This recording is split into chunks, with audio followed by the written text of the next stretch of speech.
G'day guys, welcome back to my channel. My name is Wildkard. Thank you for being here and watching my content. As always, it is my pleasure and the absolute privilege to have you here watching my content. And yes, big news came out of the Rugby Australia this weekend. The big boys have finally put their pants on and announced a new Wallabies coach last week, and which to my surprise is the good old Joe Schmidt. And after reading a lot of the articles, after really thinking about what this means, I'm actually, pretty happy with the selection. And I actually really like to thank Joe Schmidt for taking this job. And I really just have so much respect now for Joe Schmidt. Like, this guy is so passionate about rugby. He's put basically everything aside and kind of recognized that the big pile of shit that we are under here in Australia, and as a proud Kiwi, and most importantly, a proud rugby fan, he has decided to come out of retirement to try to, give his best at fixing the problem here in Australia, recognizing that the global rugby world, especially down here in Trans-Tasman, when it comes to the All Blacks Wallaby Blue Cup rivalry as well, Super Rugby, the health of Super Rugby as well. All of that is really important to that the Wallabies needs to function well. And with all that in mind, he's actually come out of basically retirement, something that he had announced. In fact, after the Ireland exit in 2019, he had basically announced his retirement, and again he was lured back to kind of help out at the Blues, and then transition into helping out the All Blacks. And it was basically a crucial part of the team that turned the All Blacks around from losing, basically every second game, all the way back in 2021 to turning it around, getting the team to the grand final of the Rugby World Cup, and just missing out, beating the Springboks by like a hairline.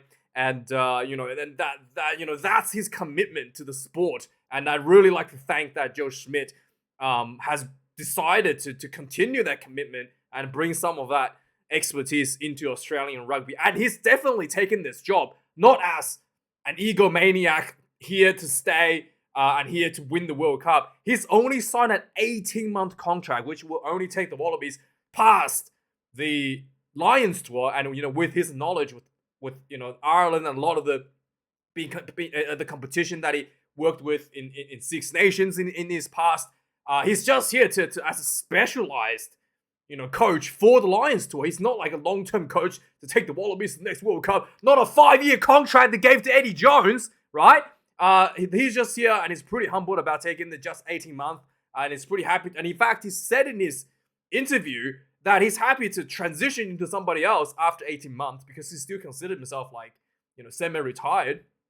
And I'm really just kind of like really grateful for that. He's taken up the mantle and the attitude that is brought into the camp.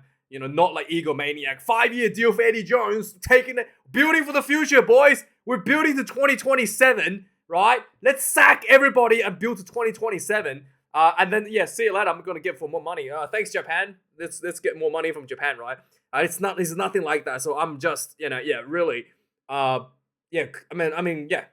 thank you, Joe Schmidt, for doing this for us. And, I'm very grateful. Very, very grateful that he has stepped into the role. My initial assessment is that, he has talked about this in the past as well. He has a disabled child at home.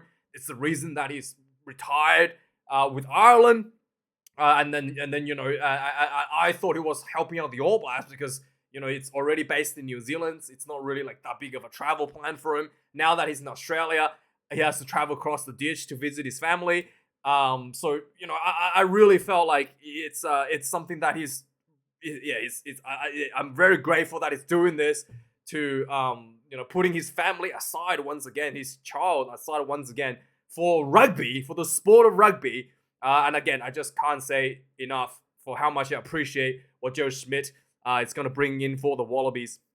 And with that being said, his selections was largely because of his former mates at Ireland that kind of helped build up the Ireland system with the assignment of David Lucy Fora is one of the big reasons why he kind of brought in a familiar face to come in and try to help out and rebuild the sort of alignment that the Rugby Australia has been talking about going into the Lions tour. And what's really interesting with all of this selection is that I think the Wallabies are actually lining up for Stephen Larkham to take over after the Lions tour for the Rugby World Cup. There's definitely some kind of plan in the background because it's very interesting that it's only 18 months. If you really normally you sign the coach to the end of the year, right? If you wanted to usually sign 2-year contracts, so you will go to the end of the spring tour. So the Wallabies spring tour will finish in November, or just at the end of October, essentially. And then that's when the kind of the coaching ends. You finish off the year to finish after the Lions tour, which will be ending at August or July. It's really an interesting time in there for why they're doing this. So my speculation is that he's gonna probably have Stephen Larkham in camp as an assistant coach at some point, and then just transition into Larkham going straight for the Rugby World Cup after the Lions tour.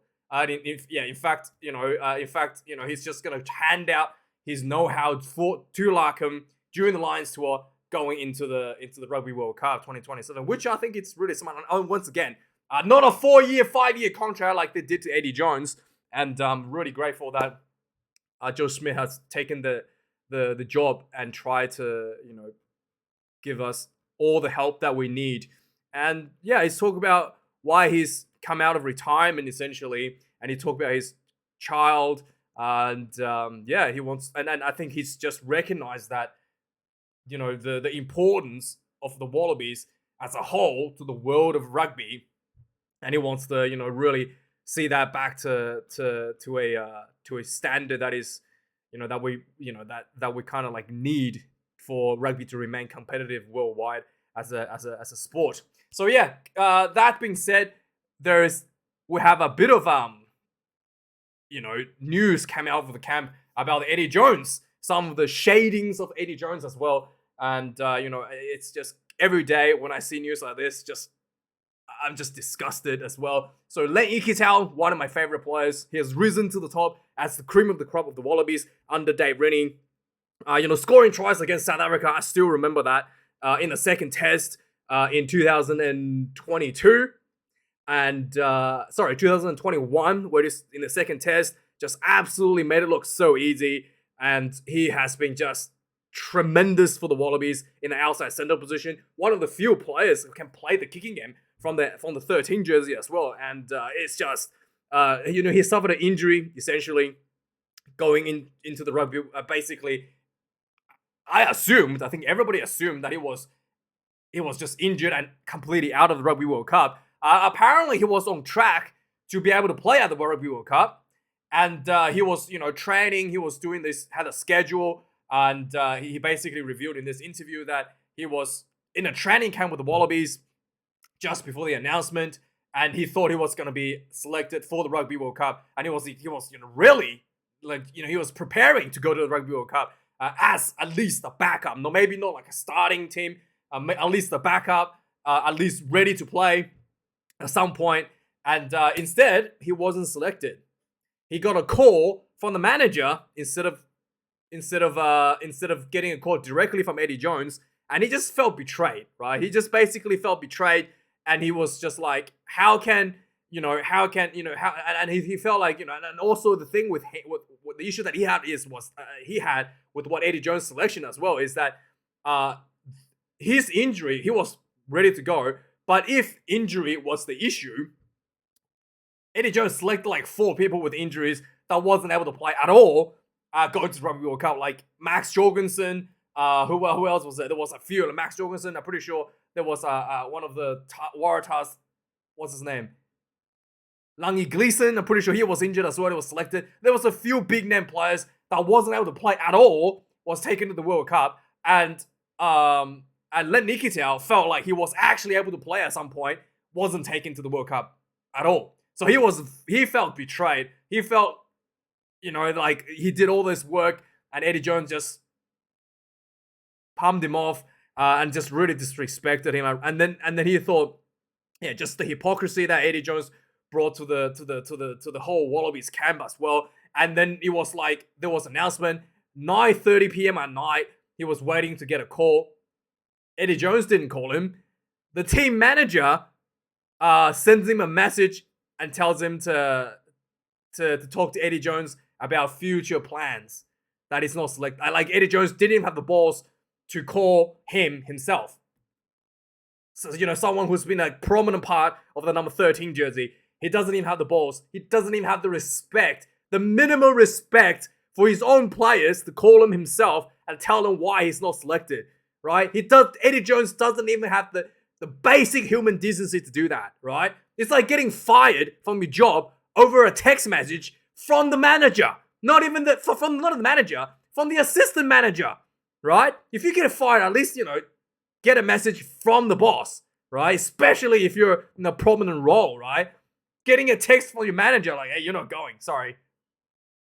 Look forward to your future endeavors. Just unbelievable. Just Eddie Jones. Good luck, Japan. Good luck, okay? Good luck with Eddie Jones and his toxic, two-faced approach, okay? So then, yeah, let's move on to Europe now in the Six Nations. Again, Six Nations looming. I think we're just like 1 or 2 weeks away. And the camps all over the shops are suffering injuries. So the French suffered 2 massive injuries. I think one of them, the really, really big injury, is that Anthony Jalok, someone that, one of the fan favorites. Pretty sure he was formerly in the diving team for the Olympics for the French. But yes, he's once again one of the big fan favorites of the French in the French lineup. He's injured. He's not going to be able to play. And Emmanuel Moefal also suffered a knee injury, and both players has been replaced. So, yeah, for French, I think Jelok is the one that's a lot of fans will be really disappointed that he will be missing out. In Cardiff, Wales, there's a lot of financial issues in Wales. So one of the clubs, Cardiff, has been taken over by Halford Capital. I guess they're going to have a bit more money, and hopefully that will retain a lot of the players that's been leaking overseas for Wales as well. So next up, we got James O'Connor. Apparently, he's come out of retirement. So last year, when he wasn't selected by the Rugby World Cup, he basically announced his retirement. He was left with a leadership role, essentially. That's basically what my understanding with the Reds Academy, essentially. And he's basically extended his career by 1 more year with under the Reds. And he's talked about how he came out of retirement. He was burnt out a little bit, and he wants to freshen up and go for the Lions to have a final run for his towards the end of his career. And again, James O'Connor, I think one of the most talented players ever came through the Australian system. Nudgy boy. And I really felt that his career was, he had so much talent and really didn't quite, his off-field partying really got himself, really got his career kind of derailed a bit while at a young age. Talking about derailing your career at a young age, we've already seen Nwangani Tawasi leaving rugby for rugby league at the Roosters. There has to be some talk that Jordi Patea is being considered or being scouted at least by the rugby league and the NFL. Like, Reece Zammit, he could potentially go to Florida for a bit of training camp and see if he can make as a wide receiver, I guess, or whatever, right? He could potentially make it somewhere.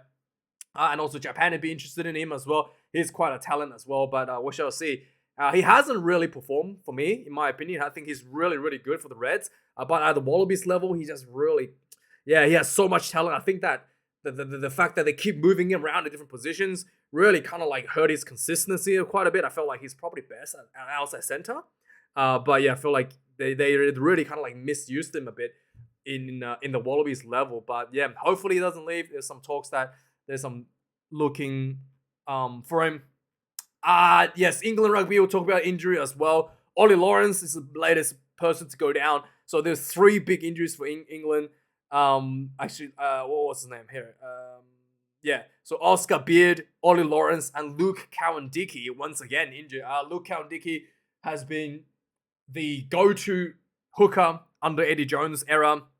And then his injuries saw Jamie George taking over. Now Jamie George is captain, and Luke Cowan-Dickie is once again sidelined due to another injury. So that is a big loss. Ollie Lawrence as well, someone that's been so prominent under Borthwick, finally given giving risen to a bit of a prominence there, and just injuries just really hampering him a little bit there as well. Really unfortunate for England. Good news for Scotland, I guess. And then yes, the rumors has finally come true. There was a lot of talk for a couple of weeks now that Rugby 92, the currently operated by what's his name, the former England coach, what's his name? Anyway, so yes, Rugby 92 finally signed Owen Farrell. What was his name? So for 2 years contract, and he will be basically unavailable to play for England to 2026, essentially. So he's basically going to retirement. Yeah, so Rugby 92 signing of Owen Farrell will be adding to a lot of their existing, international players, with Sia Khaleesi there as well. What's his name? What's the name of the coach? I can never remember people whilst I'm recording for some reason, but I will. The former England coach that handed the keys to Eddie Jones. I can't believe I can't remember his name. I can see his face in front of me, but I can't remember his name. It'll come to me in a bit. But yeah, surely I think that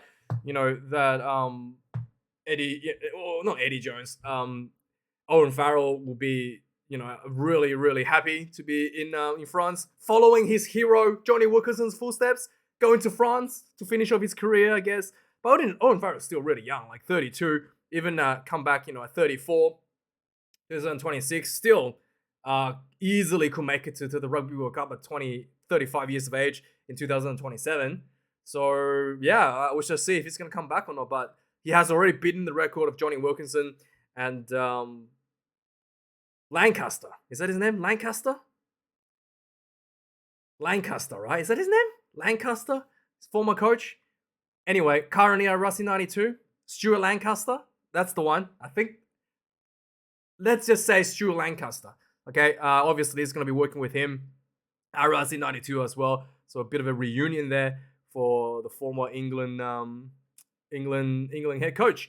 And with the big move for Owen Farrell, there's talks from the media. Lawrence Deladio came out and sort of like suggested that England needs to open up the overseas rules to allow for selections for players like Owen Farrell to be representing England rugby.